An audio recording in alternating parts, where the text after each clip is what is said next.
Hello YouTube, today I have a new deck profile. It's my first place at the Tirana region SWORDSOUL deck profile. I went undefeated with this deck, 5 rounds of Swiss, and the list was 99% perfect. I do have some thoughts, so let's start with the deck profile. Firstly, for the main deck, monsters, 3 Moye, standard. It starts your combos, it gives you a draw and uses synchro material. Best normal summon. Still it gives us a stronger board, allowing us to go to level 10 synchros, and it also helps us extend past our normal summon choke point or even going second. And it also helps us close games in time with the burn 12,000 effect when used as a synchro material. 2 Taya. I think this is better at 2. This is what it's been going on recently in SWORDSOUL. It's better on turn 3 rather than going on turn 1, so it's not the same as Moye. Same effect, but instead of requiring a reveal, it needs you to have a SWORDSOUL or Worm card in your graveyard, and when you use a synchro material, it dumps a SWORDSOUL or Worm card. Next, the honorary SWORDSOUL, 3 Ecclesia, basically 3 more names for each of our SWORDSOUL main deck monsters. Is good going first.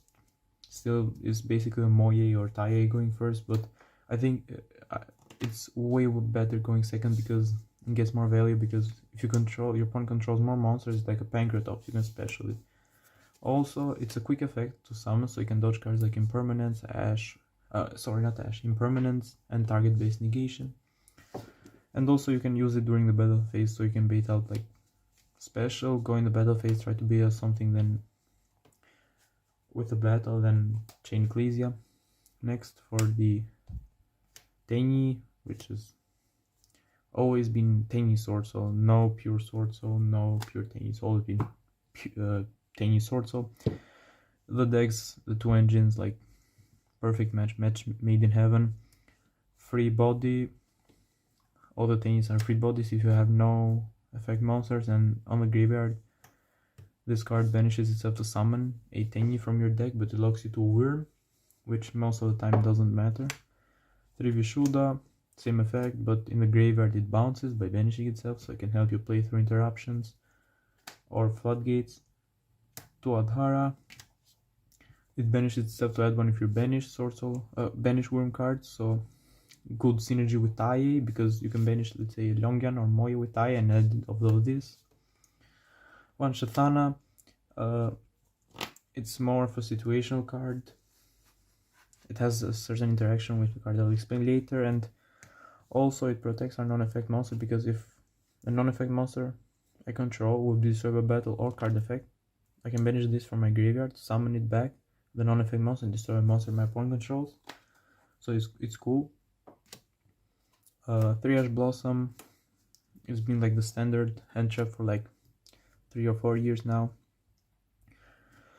Sometimes it can be a turn ender, sometimes it can be like that one card that helps you win a game, because it can negate like 99% of the most important cards in the format. It negates cards like Branded Fusion, I don't know, like whatever, the Kashtira Field Spare or the Kashtira E-Tele card. It's good in the mirror match too, so yeah, why not. For the spells, 2 Heavenly Dragon Circle, so it's an honorary SWORDSOUL. It's Worm support basically. It tributes a Worm to add another Worm, then if you tribute a non-effect monster, say your tokens or your monk, you can special summon the card that you wanted to add instead. And in the graveyard, during the next turn, you can banish it to add any Tani card from your deck, but you need to have a non-effect monster in the field. It helps us dodge targeting based negation like Veiler or Imperm on our normal summons, because we can tribute our normal summon, search Shatana, then summon it, because we will have a token on the field, because the target went away, so Impermanence or Veiler won't negate it. This second effect rarely comes off, but it's good in the graveyard. 3 Emergence, wrote off our deck, searches any SWORDSOUL monster, or if you control Synchro, you can never search any Worm card. So Protoss is banned, but you can search your Tanis, so It's amazing. On the graveyard, if it gets banished, it reduces or increases the level of our sorcerer monster, so level 7 or 9 synchro plays. 2 desires, because card is still semi-limited somehow. The drawback sometimes can hurt because it can banish certain cards, especially during the grind game, but the draw tool is too good to be left out. This card was pretty good to me because I never lost any of my important cards, and the draws were pretty good, so definitely play it. Then one of the best cards this format, sometimes side deck. I prefer to main deck it.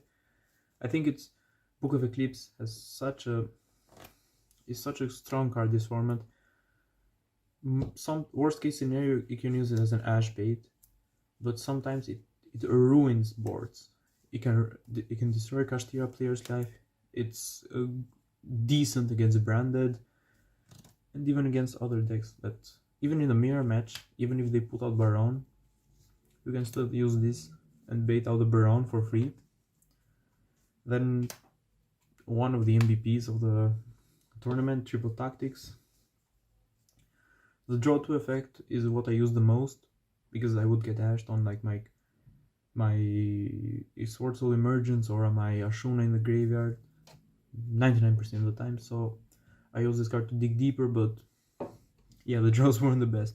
However, the effect to take a look at your opponent's hand is so crucial sometimes. Like, it helped me in the mirror to get rid of to have the knowledge of my opponent's hand, and also get rid of whatever follow-up we will have.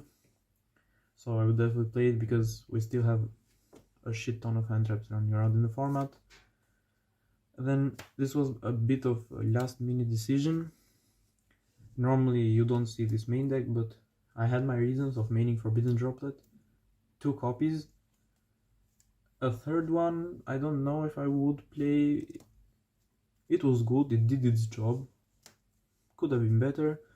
So I played this card for like 2 to 3 main reasons. First, it's like a Heavenly Dragon Circle. You can tribute your Sword Souls, your Moi and Tai of this, negate something and still get a token. Second, here we have like quite a few of branded players, and they mostly use the Disciple lock on, not the Gimmick Puppet one. So this card can get rid of your Raz Disciple from your field, and let's say you activate the SWORDSOUL Emergence, then chain this. You get rid of Disciple and Emergence, and you get 2 for free, and then play. And also has a great synergy with some cards in my side deck, which helped me a lot. One off Call by the Grave, fortunately at 1. If you draw it, you're like insanely lucky, and you probably would win. It's good. It's good against any hand trap. It's good against certain cards in the format that send themselves to the graveyard to activate. So yeah. In the mirror too, it hurts the Tenies and even the Ecclesia, which tributes for cost. For the traps, 3 impermanents. I think it's pretty standard. It's the better effect Veiler. Even if you draw it as a 6th card, you're gonna negate something or even bait out something, so definitely. Then the last of card for a 42 card main deck, 1 blackout. It's searchable, it's free, it pops 2, it gets rid of it. If you go first with SWORDSOUL and you're playing against like a slow deck, blackout destroys them. It also gets rid of floodgates, and if it's banished of your Tai or YuGiOh, you get to summon out a token. So let's say it's turn 3, you have this in the graveyard, banish of Tai, and even if Tai gets interrupted, you still get a token, so you still will play. That's it for the main deck, 42 cards. Then for the extra deck, for the links, 1 Shaman of the Teni.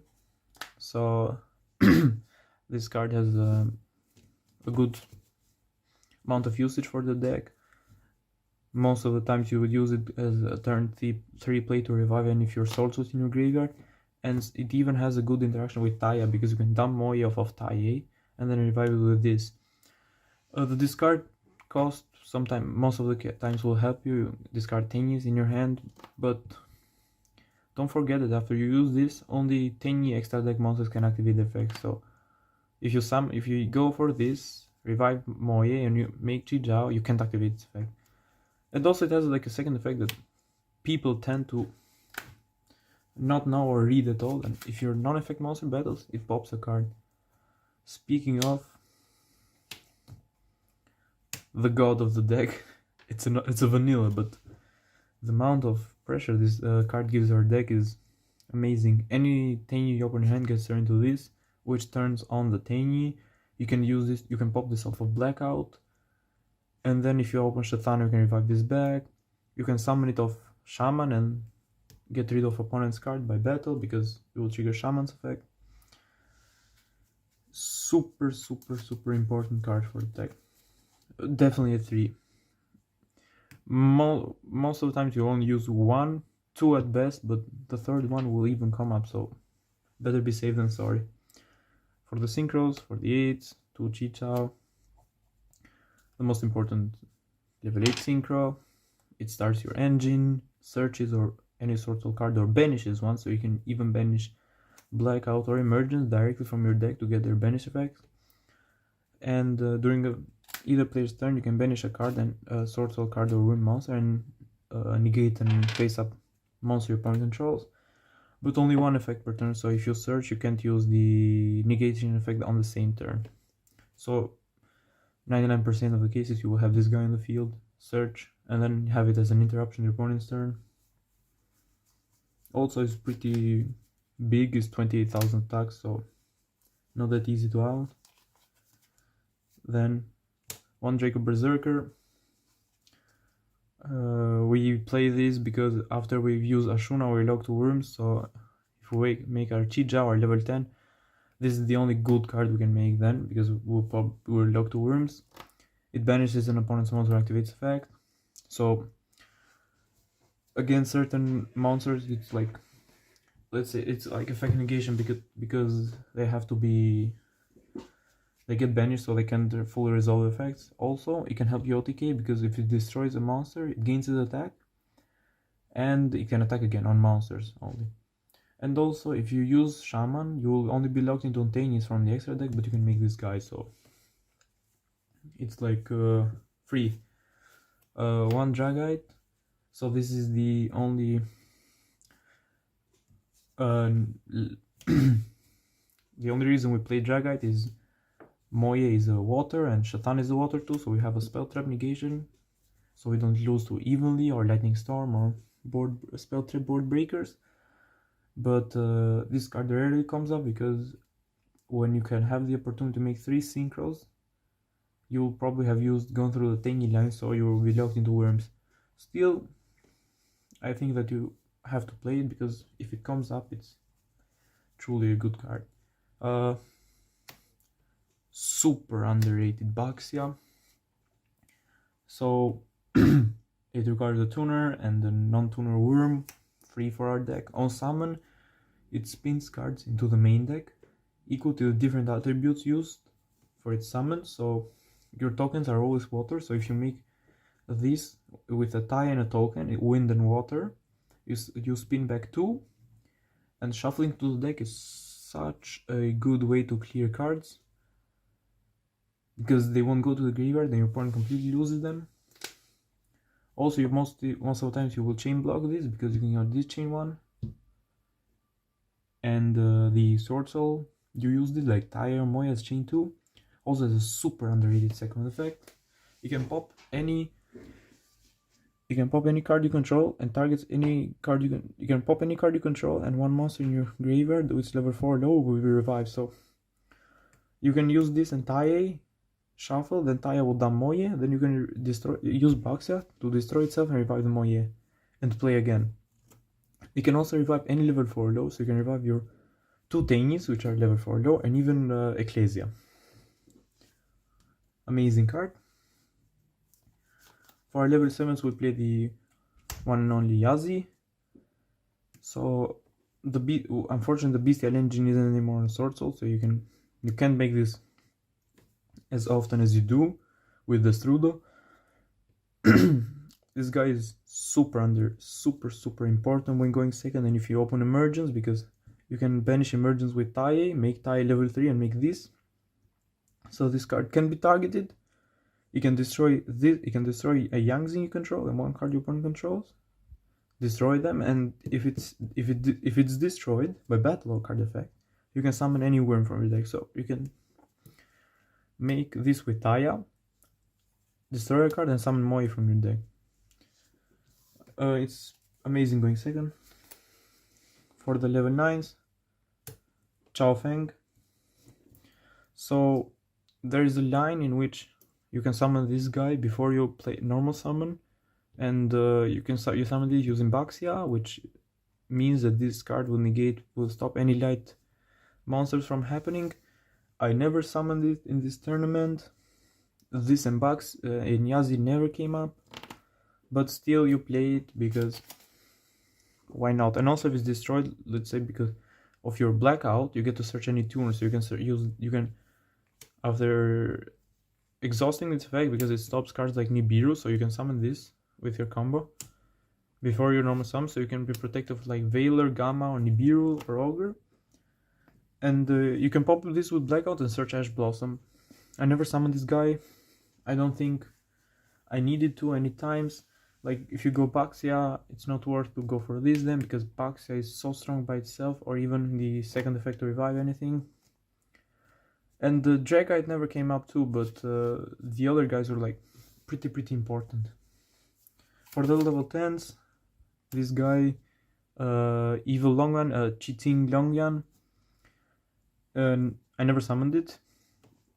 I still think that it's quite strong under the certain situation, but it never came up for me. So this guy banishes a spell trap when activated and burns for 12, or then banishes a special summon monster. So 2 banishes and 2400 burn damage. And also if you synchro somewhere, have this guy in the field, you can draw 1 card. So you can go for a Pot of Greed combo, because you can summon off of Moye, a synchro, then draw this and off of Moye. It's a good interruption, and especially if you can't afford this card, Burn the Floor, it's a good alternative. It's a cheap alternative. Speaking of Burn the Floor, 10 out of 10 card. I don't think I went a game without summoning it. Going first is just 1 negate, because after you use it, you can't negate anymore, but the amount of pressure this card applies is amazing. It pops a card, you can negate something, and then during standby phase it tags out for any level 9 or lower, so you can summon back a SWORDSOUL. And a non-negation, what more can I say? I think if you aren't looking to worms and you can make this, definitely it's the better option than cheating Liangwan going first.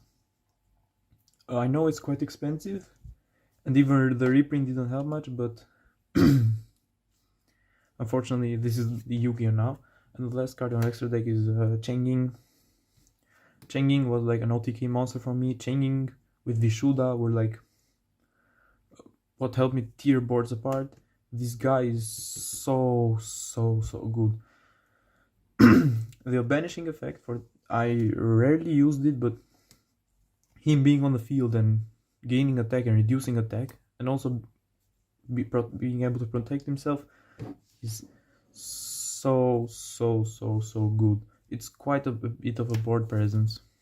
This is for the extra deck. I think it's pretty standard, 15 cards. And then for the side deck, I will start from the least used cards to the best. 2D barrier.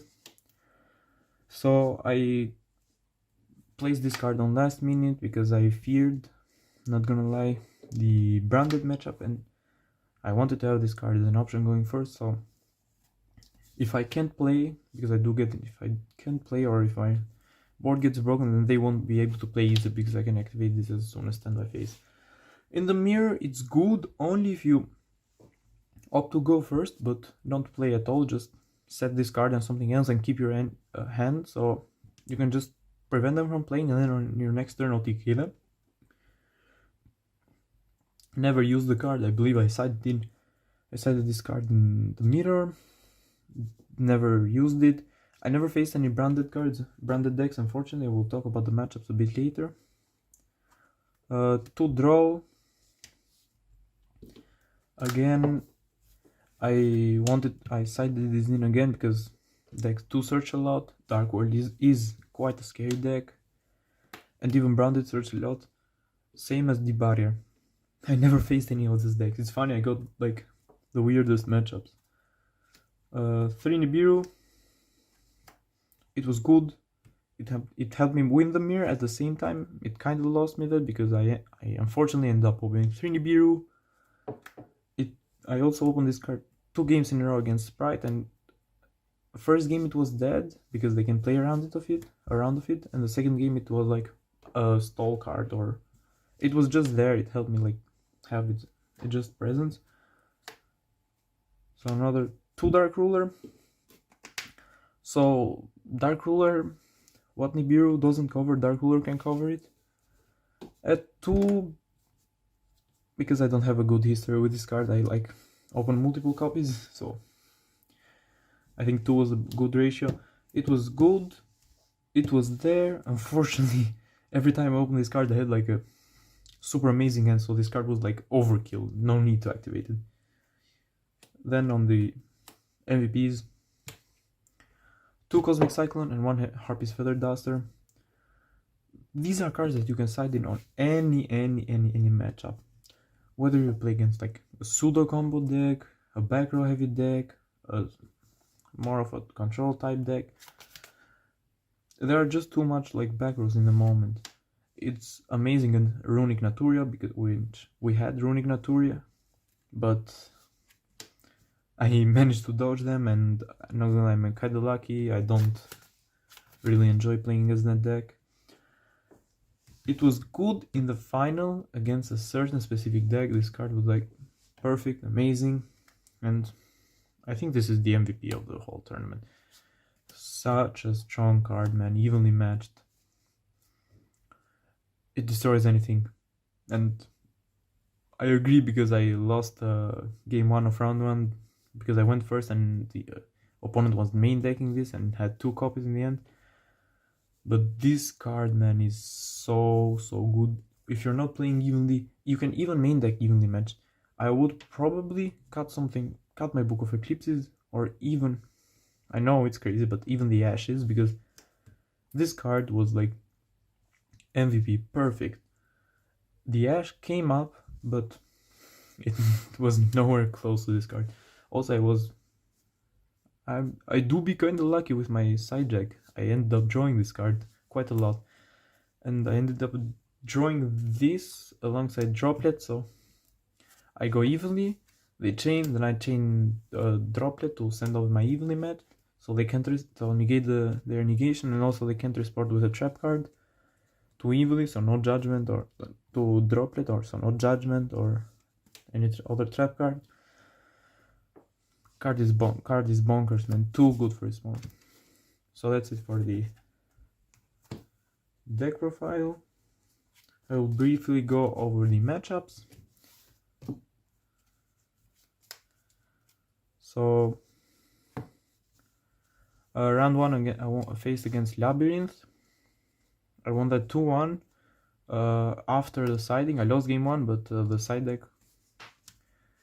came to me and said like, hey, you're gonna open all the best cards, let's go win. Evenlies, yeah, pretty amazing. I did something, I lost game 1, but game 2 I still opted for my opponent to go second because I knew he would be boarding in board breakers, and he ended up breaking on too much. He had like opened like 2 or 3 evenly matched, and I was easily able to go second and OTK him. Same game 3, he still went first. I opened like a semi-decent hand, but interrupted him on some choke points, which could not let him play. Game 2 I played against a Melfi Sprite variant, Melfi Sprite I believe, yeah, Melfi Sprite. I lost game 1 because big board, and he played that pretty good.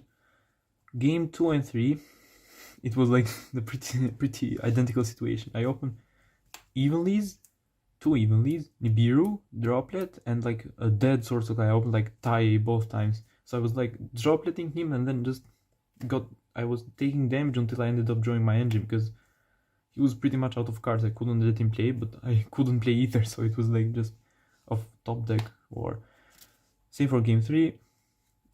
Game 3 I won in time because he ended up using judgment, so I was too far ahead with life points.